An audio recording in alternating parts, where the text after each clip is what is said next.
வணக்கம். சில முக்கியமான தகவல்கள், அது வழக்கத்துக்கு மாறான சில தகவல்கள் தொடர்ந்து கொடுத்துட்ருக்கேன். என் பேர் ராஜா. வாங்க நிகழ்ச்சிக்குள்ளே போகலாம். நம்ம அன்றாட வாழ்க்கையில் எவ்வளவு தண்ணியை வேஸ்ட் பண்ணுறோம் அப்படிங்கிறது இப்போ நமக்கு புரியறது இல்லை. ஒரு சில நாடுகளில் கடும் வறட்சி நிலவுது. அந்த வறட்சியால் பொதுமக்கள் எவ்வளோ அல்லல் படுறாங்க அப்படிங்கிறதெல்லாம் கொஞ்சம் டீட்டெயிலாக பார்க்கலாம். ஏன் ஒரு சொட்டு தண்ணியும் முக்கியம் அப்படிங்கிறது நம்ம இந்த வீடியோவில் தெரிஞ்சுக்கலாம். வாங்க என்ன நடந்தது அப்படிங்கிறத விலாவரியாக பார்க்கலாம். போர்ட்டோரிக்கா அப்படின்னு ஒரு தீவு இருக்குது. இந்த தீவில் கடுமையான வறட்சி நிலவுதுங்க. இந்த தண்ணியோட அருமை எப்போ எங்கே தெரியும் அப்படின்னா, எங்கே குடிக்கிறது கூட தண்ணி இல்லாமல் மக்கள் ரொம்ப கஷ்டப்படுறாங்களோ அந்த இடத்துல அந்த தண்ணியோட அருமை புரியும் சொல்லுவாங்க. அந்த மாதிரியான ஒரு தகவல் தான் இது. குறிப்பிட்ட அந்த போர்ட்டோரிக்கா அப்படிங்கிற அந்த தீவில் 48 மணி நேரத்துக்கு ஒரு முறை தான், அதுவும் கொஞ்சமாக தண்ணியை நம்ம ஊரில் ஸ்பெசிஃபிக்காக சொல்லணும் அப்படின்னா, எப்படி ரேஷன் கார்டில் ஒரு குறிப்பிட்ட நபருக்கு இவ்வளவுதான் ஒரு பொருள்லாம் கொடுப்பாங்க இல்லையா, அந்த மாதிரி வாட்டர் ரேஷனிங் அப்படிங்கிற திட்டத்தை தொடங்கியிருக்காங்க. ரேஷனிங்ன்றது ஒன்றும் இல்லை, யாருக்கு எவ்வளோ ஆனால் எல்லாருக்கும் கொடுக்கணும் அப்படிங்கிறது அந்த ரேஷனிங் மெத்தட். அந்த வாட்டர் ரேஷனிங் இந்த போர்ட்டோரிக்கால தொடங்கியிருக்கு. அந்த தீவில் 68% மக்கள் ரொம்ப கடுமையான வறட்சியில் பாதிக்கப்பட்டிருக்காங்க. குடிக்கவே தண்ணி இல்லாமல் ரொம்ப கஷ்டப்படுறாங்க அப்படிங்கிறது தெரிய வருது. இந்த போர்ட்டோரிக்கால ஏன் திடீர்னு இவ்வளோ பெரிய பிரச்சனை வந்திருக்கு அப்படின்னா, அங்கே காட்டுத்தீ ஒரு பெரிய பிரச்சனையா இருக்கு. அதே நேரத்தில் அந்த தீவில் சுற்றி எல்லா வீடுகளுக்கும் போற பைப் லைன்கள்ல ஒரு பெரிய இணைப்பு துண்டிக்கப்பட்டிருக்கு. அதுவும் இல்லாம நிறைய வண்டல் மண் படிமம் அதிகமாயிடுச்சு அப்படிங்கிறது தான் பிரச்சனைக்கு ஒரு முக்கியமான காரணிகளா சொல்றாங்க. அது மட்டும் இல்லாம காலநிலை மாற்றம் அப்படிங்கிறது ரொம்ப கண்கூடா தெரிய ஆரம்பிச்சிருச்சு. தண்ணி பற்றாக்குறைக்கு இதெல்லாம் தான் முக்கியமான காரணம். பர்டிகுலரா காட்டுத்தீ அதிகமாகுது, திடீர்னு அதிகமா மழை பெய்யுது, திடீர்னு அதிகமா வறட்சி இருக்கு, இதனால எங்களால ஒண்ணுமே செய்ய முடியலன்னு சொல்லி அந்த மக்கள் ரொம்ப விழிப்புதுங்கி நிக்கிறாங்க அப்படிங்கறத நம்ம பார்க்க முடியும். கடந்த 2015 2020 இதே மாதிரியான ஒரு கடுமையான தண்ணி தட்டுப்பாடு வந்துச்சு. அப்பவும் இதே மாதிரியான வாட்டர் ரேஷனிங் அப்படிங்கிற முறையை கடைபிடிச்சாங்க. ஸோ இந்தியாவில் ஒரு சொட்டு தண்ணிக்கும் எவ்வளோ முக்கியத்துவம் கொடுக்குறாங்க அப்படிங்கிறது நீங்களே புரிஞ்சுக்கங்க. இந்தியாவில் மட்டும் இல்லை, உலகம் ஃபுல்லாகவே இப்போ அடுத்த யுத்தம் அநேகமாக தண்ணியாக தான் இருக்கும், அதுவும் குடிக்கிற தண்ணியாக தான் இருக்கும் அப்படின்னு ஒரு சில நிபுணர்கள் சொல்கிறாங்க. ஸோ முடிஞ்ச வரைக்கும் குடிக்கிற தண்ணியை வேஸ்ட் பண்ணாதீங்க. இயன்ற வரைக்கும் இயற்கையில் கிடைக்கிற அந்த ஒரு நல்ல செல்வத்தை தேவையில்லாமல் வீணாக்க வேணாம் அப்படிங்கிறது தான் எல்லாருடைய கோரிக்கையாகவும் இருக்குது அப்படிங்கிறத நம்ம புரிஞ்சுக்கலாம். ஒரு தண்ணி சம்பந்தமான ஒரு செய்தியை முதல்ல பார்த்தோம். அடுத்ததா ரஷ்யால இருந்து இந்தியாவுக்கு நேரடியா ரயில் பாதை விட போறாங்க. இது என்னப்பா புது கதையா இருக்கு அப்படின்னு கேட்டீங்கன்னா, ரஷ்யாவிலிருந்து இந்தியாவுக்கு ஒரு 4-5 நாடுகளை கடந்து ரயில விடலாம் அப்படின்னு சொல்லி நம்ம டிசைட் பண்ணல. ரஷ்யாவில் இருக்கிற அதிகாரிகள் ஒரு இந்த மாதிரியான ஒரு தகவலை அதிகாரப்பூர்வமாக சொல்லியிருக்காங்க. ரஷ்யால இருந்து இந்தியாவுக்கு நேரடியா ஒரு ரயில் விட்டா எப்படி இருக்கும், அந்த நேரடி ரயில் கடல்ல இருந்து ஏதோ ஒரு பொருளை இறக்குமதி ஏற்றுமதி பண்ற மாதிரி இல்லாம ரயிலேயே இந்த பொருட்களை எடுத்துட்டு வரலாம் அப்படின்னு ஒரு திட்டம் போட்டிருக்காங்க அப்படின்னு சொல்லி ரஷ்ய துணை பிரதமராக இருக்கிற மாரத் குஸ்னுலின் அப்படின்றவர் தான் இந்த டாஸ்னு ஒரு பத்திரிகை இருக்காங்க, TASS. இந்த டாஸ் பத்திரிகை இவர்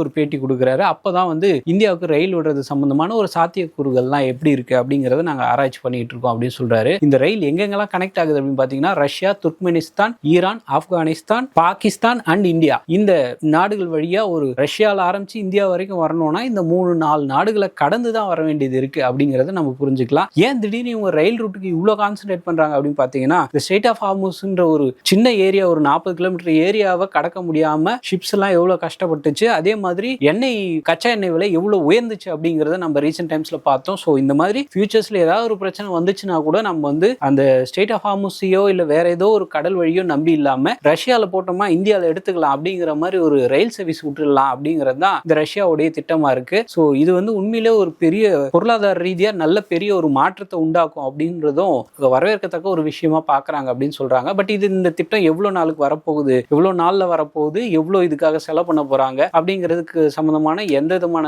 தகவலுமே இல்லை. இருந்தாலும் இந்த திட்டம் அமலுக்கு வந்துச்சு அப்படிங்கிற பட்சத்தில் ரஷ்யாவோட டூரிசமும் இன்க்ரீஸ் ஆகும், இந்தியாவோட டூரிசமும் இன்க்ரீஸ் ஆகும், வழியில் இருக்கிற நாடுகளுடைய டூரிசம் சுற்றுலா சம்பந்தமான வருமானமும் அதிகமாகும் அப்படிங்கிறது தான் 2 நாட்டு அதிகாரிகள் சொல்ற ஒரு முக்கியமான தகவலா இருக்கு. இன்னும் இதுக்கு எந்த தேதியில எந்த வருஷத்துல இது ஃபைனலா கொண்டு வர போறாங்க அப்படிங்கிற சம்பந்தமான எந்த தேதி இது வரைக்கும் இறுதி செய்யப்படலை அப்படிங்கிறத நம்ம புரிஞ்சுக்கலாம். 2 தகவல்கள் பார்த்தோம். அடுத்ததா புற்றுநோய்கள், அதுவும் பர்டிகுலரா பெண்களை பாதிக்கிற புற்றுநோயை ஈஸியா அகற்றுறதுக்கான ஒரு நவீன தொழில்நுட்பம் நம்ம இந்தியாவிலே கண்டுபிடிச்சிருக்காங்க அப்படிங்கிறது உண்மையிலே ஒரு பெரிய பாராட்டத்தக்க ஒரு விஷயமா இருக்குது. அந்த தொழில்நுட்பம் எப்படி ரொம்ப ஈஸியா கிடைக்கும், அது எப்படி எங்கெல்லாம் கண்டுபிடிச்சாங்க, என்ன நடக்குது அப்படிங்கிறத பார்க்கலாம். மொஹாலி அப்படிங்கிற ஊர்ல INST அப்படிங்கிற ஒரு நேனோ சயின்ஸ் அண்ட் டெக்னாலஜி அந்த இன்ஸ்டிடியூட்ல அந்த ஆராய்ச்சியாளர்கள் எப்படி ஒரு நேனோ பாட் தயாரிக்கலாம், அந்த நேனோ பாட் எப்படியெல்லாம் ஒர்க் ஆகும், அது எப்படி மருத்துவர்களுக்கு எப்படி யூஸ்ஃபுல்லா இருக்கும் அப்படிங்கிற மாதிரியான ஒரு ஆராய்ச்சியில் ஈடுபடுறாங்க. இந்த ஆராய்ச்சியில பாபா அட்டாமிக்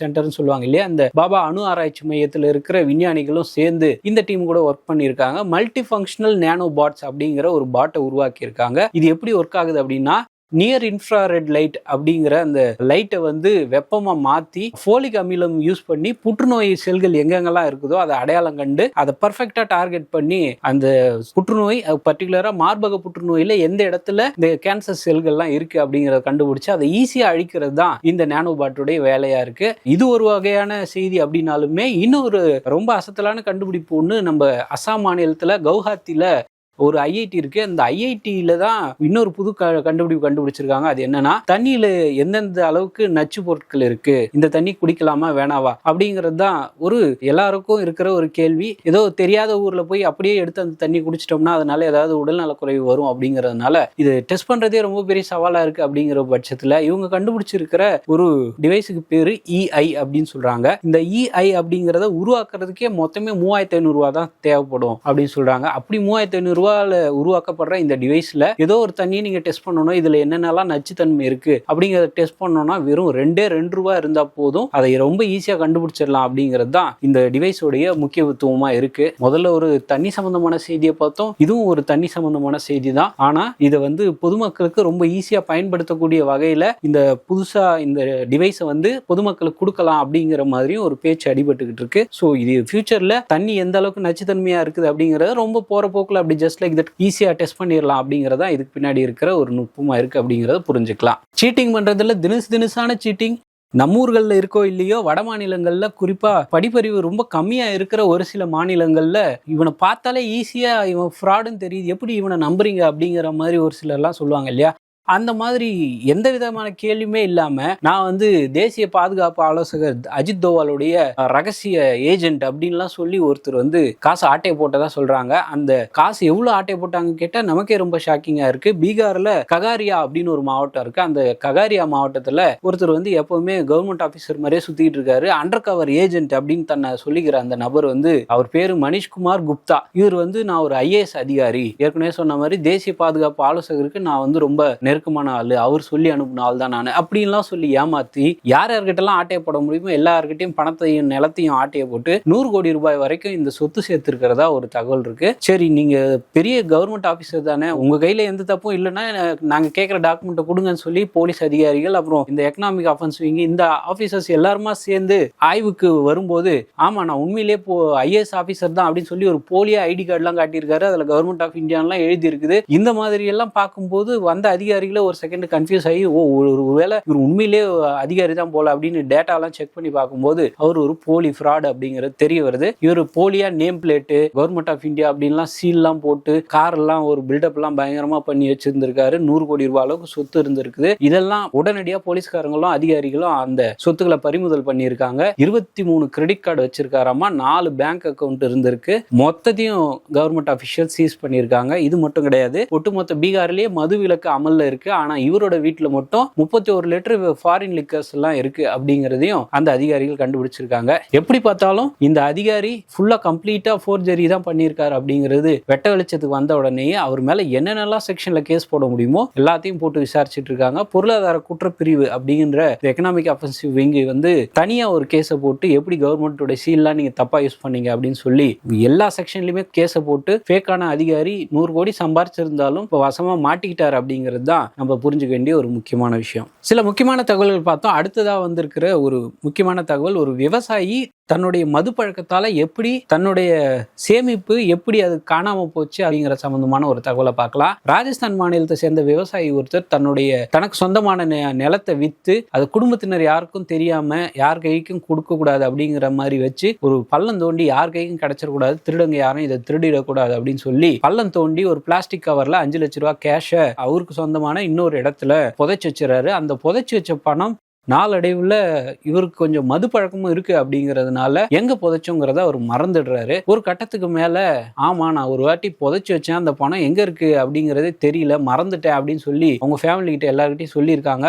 இவர் ஏதோ குடிச்சிட்டு வளர்றாரு அப்படின்னு நினைச்சு செக் பண்ணி பார்த்தாங்க. அப்படி செக் பண்ணி பார்த்து இங்கே தோண்டி புதைச்சிங்களா, இங்கே புதைச்சிங்களா அப்படின்னு சொல்லி 2-3 இடங்களையும் தோண்டி பார்த்துருக்காங்க. அதுக்கான பணமே கிடைக்கல. அப்படியே 1 வருஷம் கழிஞ்சு போயிடுது. அப்படி 1 வருஷம் கழிச்சு இப்போ ராஜஸ்தானில் அண்மையில் பெஞ்ச மழையில் நிலத்தெல்லாம் வயல்லாம் உழுது சரி பண்ணுறதுக்கான பணிகளை அந்த ஃபேமிலி செஞ்சுருக்காங்க. அப்படி நிலத்தை உழும்போது இவர் புதைச்சி வச்ச அந்த 5 லட்சம் ரூபாய் பணம் வெளியில் வருது. ஆனால் இதில் ஃபேமிலிக்கே காத்திருந்த ட்விஸ்ட் என்னன்னா, 1 வருஷத்துக்கு முன்னாடி அவரு பேப்பர்ல சுத்தி புதைச்சி வச்ச அந்த பணம் ஃபுல்லா செல்லரிச்சு போச்சு. அந்த ரூபாய் நோட்டுகள் கண்ணாபின்னா செதஞ்சு போய் கிடக்குது. இது அந்த ஃபேமிலி கைக்கும் திரும்பி கிடைக்குது. ஆனாலுமே இந்த பணம் இதுக்கப்புறம் அது பயன்படவே போறது இல்லை. அப்படி இதை எடுத்துட்டு போய் பக்கத்துல இருந்த SBI பேங்க்கு இங்கெல்லாம் கொண்டு போய் கொடுத்துருக்காங்க. இது ரொம்ப மோசமா சிதிலம் அடைஞ்சிருக்கு. இந்த பணத்தை எங்களால எதுவுமே செய்ய முடியாதுன்னு சொல்லி வங்கி அதிகாரிகள் கையை விரிச்சிட்டதா சொல்றாங்க. ஸோ ஒரு விவசாயி அவருக்கு ரொம்ப கஷ்டப்பட்டு சேர்த்த ஒரு நிலத்தை விற்று அந்த காசை எடுத்து யார் கையிலையும் கிடைக்கக்கூடாதுன்னு சொல்லி புதைச்ச வரைக்கும் நியாயம்தான். ஆனால் அவருடைய மது பழக்கத்தால் அவர் சொல்றதை யாரும் நம்பலை அப்படிங்கிறதையும் நம்ம புரிஞ்சுக்க வேண்டியது இருக்குது. 5 லட்சம் ரூபாய் பணம் மொத்தமாக போயிடுச்சு அப்படிங்கிறதுனால அந்த குடும்பத்தினரே ரொம்ப சோகமாக இருக்காங்க அப்படிங்கிறத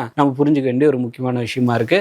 ஸோ முடிஞ்ச வரைக்கும் நல்லதே செய்வோம், நல்லதே யோசிப்போம், நல்லதே நடக்கும் அப்படின்னு நம்புவோம். நன்றி, வணக்கம்.